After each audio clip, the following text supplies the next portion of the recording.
So hi hello ನಮಸ್ಕಾರ ಬೆಂಗಳೂರು, ನಮಸ್ಕಾರ ಕನ್ನಡ. ಹೇಗಿದ್ದೀರಾ ಎಲ್ಲರೂ? ಇವತ್ತಿಗೆ ಕರೆಕ್ಟ್ 11th ಮಂತ್ ಮುಗೀತು, ಬಂದಿದ್ದೀವಿ. ಇವತ್ತು 12th ಮಂತ್ ಅಂದ್ರೆ 1 ಇಯರ್ ನಮ್ದು ಆನಿವರ್ಸರಿ ಆಗ್ತೈತೆ. ಆ ಖುಷಿಯಿಂದ ಒಳ್ಳೆ ಒಂದು ಆನಿವರ್ಸರಿ ಮಾಡೋಣ ಅಂತ ಇದ್ದೆ. ಬಟ್ ನಮಗೆ ಶ್ರೀಲಂಕಾದಿಂದ ಒಂದು ಇನ್ವಿಟೇಷನ್ ಬಂದೈತೆ. ನನಗೆ ಕರೆಕ್ಟ್ ಅವತ್ತೇ ನಮ್ದು 1 ಇಯರ್ ಮುಗಿಯೋ ಟೈಮನ್ನೇ ನನಗೆ ಈ ಹೋಟೆಲ್ಗೆ ಅವಾರ್ಡ್ ಸಿಕ್ಕೈತೆ.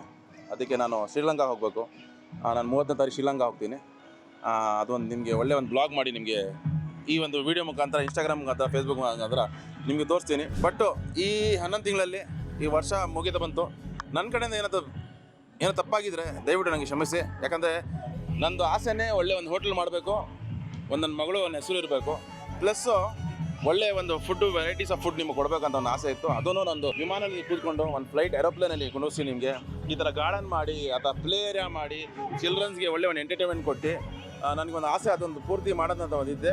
ಬಟ್ ನನಗೆ ಸ್ಯಾಟಿಸ್ಫ್ಯಾಕ್ಷನ್ ಆಗೈತೆ. ಹಂಗೂ ನನಗೆ ಸ್ವಲ್ಪ ಒಂದು ಕಡೆ ನನಗೆ ಸ್ವಲ್ಪ ನೋವು ಐತೆ, ದುಃಖ ಐತೆ. ಯಾಕಂದ್ರೆ ಯಾರಿಗೆ ನಾನು ತೊಂದರೆ ಕೊಟ್ಟಿರ್ಬೋದು ಅಂತ. ಬಟ್ ನನ್ನ ಆ ಥರ ಇಂಟೆನ್ಷನ್ ಏನಿಲ್ಲ. ನನ್ನ ಕಡೆಯಿಂದ ಏನು ಬೇಜಾರಿದ್ರೆ ನಾನು ದಯವಿಟ್ಟು ನಾನು ಕ್ಷಮಿಸ್ಬಿಡಿ. ಯಾಕಂದರೆ ನನ್ನ ಇಂಟೆನ್ಷನ್ನೇ ಒಳ್ಳೆ ಊಟ ಕೊಡಬೇಕಂತ. ನೀವೆಲ್ಲ ಬಂದಿದ್ದೀರಾ, ನಮಗೆ ಸಪೋರ್ಟ್ ಮಾಡಿದ್ದೀರಾ, ಒಳ್ಳೆ ಗ್ರ್ಯಾಂಡ್ ಸಕ್ಸಸ್ ಆಗೈತೆ ನಮ್ಮದು. ಆ್ಯಕ್ಚುಲಿ ಡೇ 1 ತೊಗೊಂಡು ಇನ್ನೂವರೆಗೂ ನಮಗೆ ವಿತೌಟ್ ಕಸ್ಟಮರ್ ಥರ ಆಗೇ ಇಲ್ಲ. ಥ್ಯಾಂಕ್ ಯು ವೆರಿ ಮಚ್ ನನಗೆ ಇಷ್ಟು ನನಗೆ ಸಪೋರ್ಟ್ ಮಾಡೋಕ್ಕೆ. ಫೈನಲ್ ಆಗಿ ಜೈ ಅಪ್ಪು ಬಾಸ್, ಜೈ ಕರ್ನಾಟಕ, ಜೈ ಭಾರತ್.